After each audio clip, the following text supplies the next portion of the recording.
power of vision. Habakkuk 2:1-3 says, I will stand upon my watch and set me upon the tower, and I will watch to see what he will say unto me, and what I shall answer when I am reproved. And the Lord answered and said, write the vision, make it plain upon tables, that he may run that readeth it. For the vision is yet for an appointed time, but at the end it shall speak, not lie. Though it tarry, wait for it, because it will surely come. It will not tarry. Let me ask you several questions. How did Michael Jordan become the best basketball player in the world? And how did Donald, your fired Trump, rise up from the ashes of bankruptcy to the heights of success again? And how did I leave a small little island called Bermuda and go on in my life to become the CEO of several companies, an author, a speaker, a minister, and visit Africa, Europe, South America, Central America, traveling around the world to deliver a message of hope and empowerment to people from all walks of life? The answer is simple: vision. If you're going to take your life from ordinary to extraordinary, you must have a vision for your life. When you move out of the ordinary to begin your journey to greatness, you will encounter many, many roadblocks. And your vision is going to help you to focus on where you intend to go, where you intend to end up, and not the roadblocks. It helps you with your focus primarily. Vision is the ability to tell yourself that I'm going after something more in my life. It is also knowing that this is God's way of gently nudging you to become something more, to do something more, something better, something greater. Solomon, one of the wisest men that ever existed, is quoted as saying, without a vision, people perish. One of the things I do know about vision is this: when you write a vision, this is going to give you more control. Your life will stop spiraling out of control. In fact, I guarantee you that if you would just take the time to go through the exercise that I'm about to give you, you will live your life beyond your wildest imagination. In fact, you're going to live the life that you deserve, with an abundance of joy and health and success and prosperity.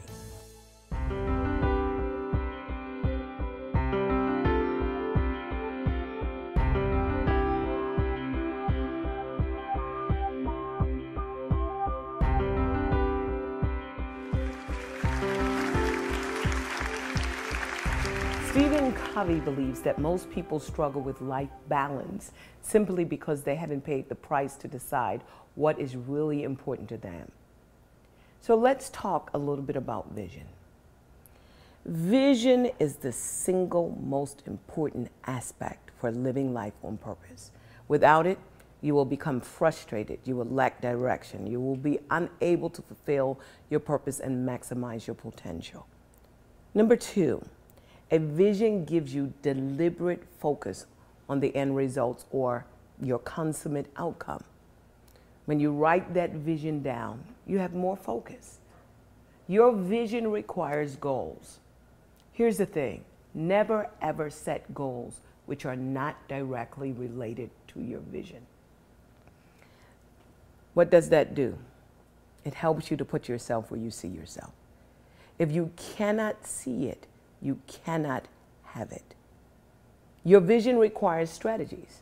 Why do we need to attach strategies to vision? Because when you move into a new realm or you have new opportunities, you don't want to use the same old strategies. And when you need new strategies, you're going to know that, because the old ones are just no longer going to work. When you talk about strategies, your strategies have to be sharp. They got to be bold, they got to be focused, they got to be flexible, and they got to be specific. And this is why writing the vision is important. It helps everything to come back into divine alignment. Vision is necessary, just like strategy and just like goals. And if you write your strategies and if you have goals, it's going to help you to know how to deal with life and how to deal with crisis and how to deal with problems and how to overcome them and how to become and how to do. And it's basically going to help you with your focus so that you can surmount every obstacle that comes into your way. Vision helps you with your life strategies, with your educational strategies, with your relational strategies, with your financial strategies. It helps you to discern what revenue generating strategies I need. It helps you with your leadership strategies, your prayer strategies, your spiritual growth and development strategies. It helps you with transitional strategies. Look at those words, strategies. Crisis strategies, business strategies, wealth building and investment strategies. Those of you that are industry leaders, everyone knows that if you're going to stay on the edge and continue to be number one, you are going to have industry specific strategies. And then those of you that are involved in changing this world at a global level, you need global strategies. And then here's another caveat. Many of us want health, but we haven't sat down to plot our lives out with health strategies. We need physical health, mental health, psychological health. So when you write your vision, several things happen. It brings you back to focusing on, what do I really want in life? Who do I want to do life with? You are able to then look at your family, whether it's immediate or extended, so that you can develop a strategy to keep your family together, to keep the dynamics, to heal anything that's going on that might have caused you to be offended. It gives you the ability for personal growth, development. You're able to look at your career and say, look, if I didn't have to make money, what would I attempt to do if I definitely knew that I could not fail? This is important, and I think what Robert Schuller said is so important. If you knew that you could not fail, what would you do? When you have a vision, you're able to deal with networks, either extending the platforms of your networks, you're able to deal with relationships, you're able to select the kind of recreation you want to get involved with so that you can renew the fun things that you like to do. And you're able to do it with specificities. When you write a vision, you're able to deal with your spiritual growth, your spiritual development. You're able to deal with worship, fellowship, your spiritual needs. Writing a vision is so important because without vision, without action, without a dream, you're living a life of drudgery. Vision without action, therefore, is a dream that never can come to pass. Action without vision is simply passing time. Vision is making a positive difference. And this is what Joel Barker said. I love this particular quote. It's a quote from someone that should have made the quote anyway. She said, the greatest tragedies in life are people who have sight but no vision. How apropos for Helen Keller to challenge us about having vision. When we talk about vision, Habakkuk was given an instruction from God. He said, write it. You should be able to write a personal vision, a vision that will give you a clear point of reference for your life, for your ministry, for your marriage, for your career, for your calling. And if you're going to write a vision, there are 4 P's for writing a vision. P number 1, it should be written personally. I know a whole bunch of people that borrow other people's vision. Let me tell you something. If you write it personally, then you don't have to keep checking this person and that person to try to figure out what they're doing and how they're doing it. You will stop living outside in and you'll start living inside out. When you write your personal vision, it should be based on your personal research about yourself and your assessment of who you are, your gifts, your talents. These are the main things that motivate me and bring joy to me and satisfaction to me because I basically know what I'm called to do. I don't have to check with what anyone else is doing, no matter whether or not they are doing something similar. I just have to go into my secret place and ask God, what should I do next? And come out with the assurance that I'm living my life right on track. When I think about writing it personally, you should ask yourself this question. What are my greatest strengths, my abilities, my traits? what are the things that I do absolutely the best? Now, there are at least two things that you could start doing, and you could do it with all your strength and all your power, and you could do those things that bring you the most joy. The next P is that you should state your vision passionately. When it comes to passion, it's that thing that generates either the greatest joy or the greatest sorrow. Passion to me is self-generated, and it's a self-generating tool that you can use when times of discouragement. Your passion is going to get you up out of bed, and is going to get you hitting the streets and pounding the pavement to bring that vision to pass, that passion. You have the ability to motivate yourself, and that's what passion is all about. When you are able to concentrate on your purpose, to maximize your potential, and to live out your dream, when you do that, you now hold the secret right in your hand to living life not only on purpose, but with passion. That's the thing that gets me out of bed every single day, the passion for what I do. It gets me up in the morning, it keeps me going late at night, and guess what? I end up going to bed very, very seldom exhausted. In fact, I always go to bed excited. I have to tell myself, you better go to sleep so that you could wake up in the morning. And sometimes I go to bed and I feel like, wow, I almost don't want to go to sleep because I don't want to miss out on something that potentially and possibly take me further into realizing my dreams and goals. One of the things about passion is that it's an attitude, and your attitude sets the mood for everyone and everything around you. They get excited because you're excited, especially those people that work with you and work for you. If you are excited about something and fascinated about something, then people's fascination and excitement is turned on as well. One of the things that someone once said, and they said it like this: chase down your passion like it's the last bus of the night. This is what a guy by the name of Glad Adams, and look at his name, Glad, of all names, and he has the right to talk about passion. Here's the next P. You've got to state your vision presently. The Bible says in Proverbs 23:7, as a man thinketh in his heart, right now.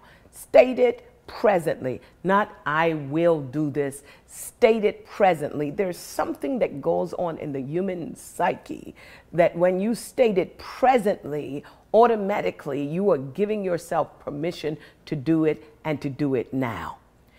Well, what should you be doing in the present season? Not tomorrow, not the next day, in the present season.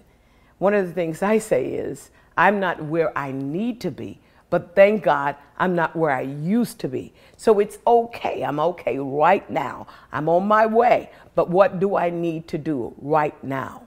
Vision is one of those things that so many people ask about. How do I write my vision? How do I make it plain? Where do I start? And when you hear the word vision, it sounds so overwhelming.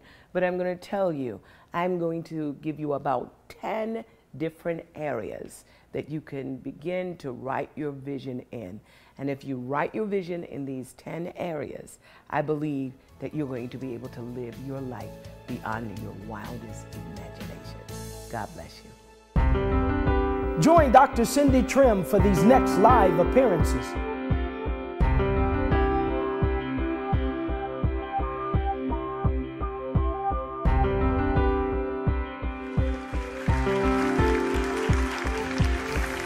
Welcome back.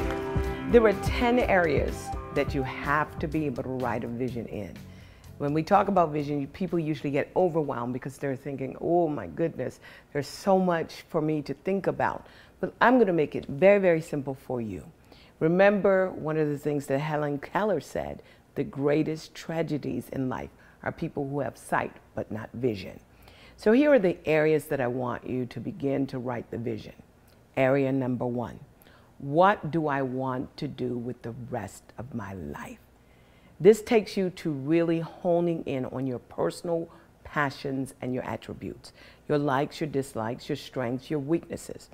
What is that one issue or problem that you will be known for addressing or solving?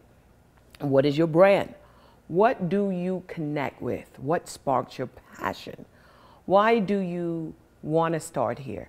You want to start here because you want to be able to write a simple, concise vision statement for your life. My vision statement is simple. I'm here to empower people to discover purpose and maximize potential. That's my vision statement. That's what I'm wired to do. I'm using my gifts, my talents, my core value. Everything is driving me towards fulfilling that vision statement. So the first thing that you need to do is to gain a vision for your life by developing a vision statement. Number two, you've got to have a vision not only for yourself, but companionship, marriage. What type of person do you want to grow old with? Not just a person that you want to marry. I've traveled throughout the world and I've watched husbands and wives. They're in their, twilight or even their older years, and they're sitting across one another. And during the whole meal, there's no conversation whatsoever. Don't just look at the type of person you want to marry. What about the person that you want to grow old with? If you have children, there will come a time when you have empty nest. And do you like that person enough that you can live with them for the rest of your life? And when you write a vision for companionship, you've got to drill down. What personality, what age? Are you interested in a multicultural kind of exchange, or do you want to marry someone who has a different background? You've got to be specific about companionship. Those of you that are single, then you need to throw into the scenario. When do you want to be married? Where do you want to be married? You want to throw in specificities. What does he look like? And don't be shallow. Don't say tall, dark, and handsome. One day, things that are pointing north is going to end up moving towards the south. I mean, it's gravity. So you want someone not just with a beautiful face and a beautiful body. What about attracting someone that has a beautiful soul?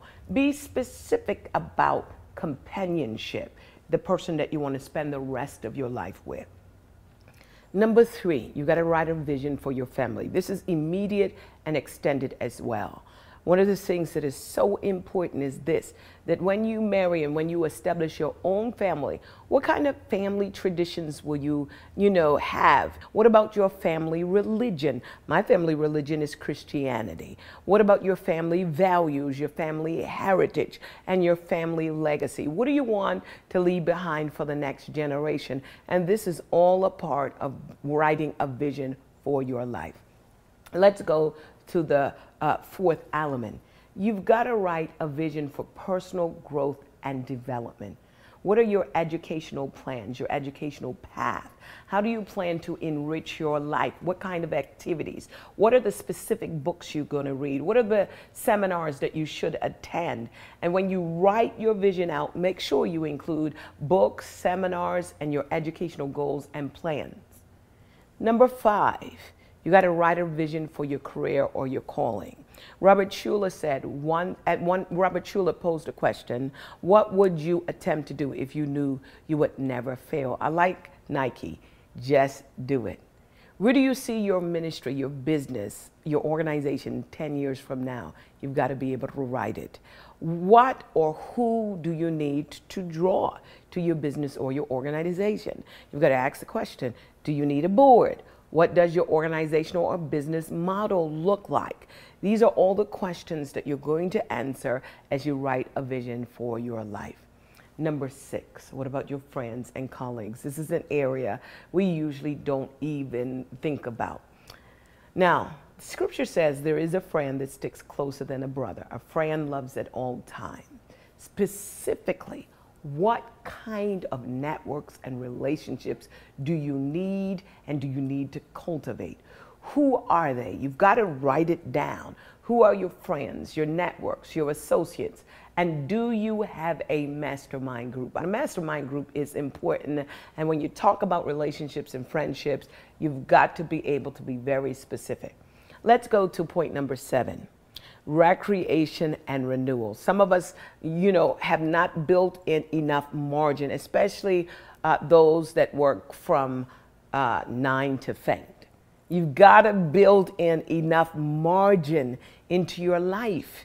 And so what are you going to do for rest and renewal? In the book of Acts, Paul was refreshed on an island. What refreshes you?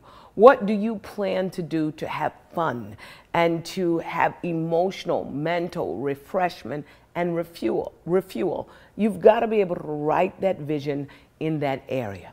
And then number 8, your spiritual growth and development, very important. How do you plan to be spiritually renewed? What about your prayer time? What about your place of worship? How do you get refreshed and refueled spiritually? We are just temporarily a physical body, but we are permanently a spiritual body. And if I were you, I would spend most of my time thinking about how am I going to spend the rest of my life since it's eternal. And I would spend some time taking care of the thing that is most valuable, and that is my spirit and my soul. Scripture says, what does it profit a man to gain the whole world and lose his soul? Let's go back to something that is so important. Most of us struggle in 3 or 4 areas. Number 1, we struggle physically with our health, and people want more and more instructions on how to regain health or to maintain health. Number 2, we struggle relationally. If we have good relationships, we want strategies to keep it good. And if we have relationships that are going sour, we usually want a strategy for us to fix the relationship or heal the relationship or get a better relationship. And then we struggle financially. So let's talk about this, because if you don't have money, you want to get money. If you have money, you want to keep it. You want to leverage it. And so you've got to write a vision for financial stability. Now, here's some serious questions that you should ask yourself. How much do I want to retire with? This is going to require you to write an annual budget, which includes income and expenditure. What are you prepared to exchange for money? Whether it's a product or a good or a service. So if you don't have enough money and you're writing a vision for your life, you have to understand that there is always an exchange that is going on. People are going to give you money for an exchange, as an exchange or as a means of exchange, but you've got to exchange it for something. Either it's going to be a good or a product or a service. What are you prepared to exchange for the type of money that you want? And then here's something that's very important. How much money specifically do you need to live on? And how are you going to get from that first figure that you wrote down, whether it's $1 million or $2 million, or whether it's 100,000, what do I need to retire? And this is going to determine what you do on a day-to-day basis. And then number 10, you need a vision for your health and fitness. Your body is the temple of God. Your health is your wealth. What are your nutritional needs? What about exercising? When it comes to a vision, don't be overwhelmed when people say you've got to have a vision for your life. If you would just take to task an opportunity for you to sit down and write your vision out, and it will take you a couple of hours. Here's what I want you to do. I want you to get a vision book, and I want you to begin to divide that book up in those 10 areas. I need you to be able to allocate your time so that on a specific day, you would begin to take some time, focus time to write out in its totality these areas and be specific about your vision. Make it specific, make it personal, make it passionate, and make it present. And as you write this out, guess what's going to happen? You're going to be able to use your vision to establish goals, and then use those goals to bring about a strategy to bring it to pass. As you set your goals, you're going to be able to set it according to specific time frames, yearly, quarterly, monthly, daily. When you write your vision, it's going to help you to prioritize. You might be able to say, okay, Dr. Trimm, you got me now, but how do I make my vision come to pass? I'll be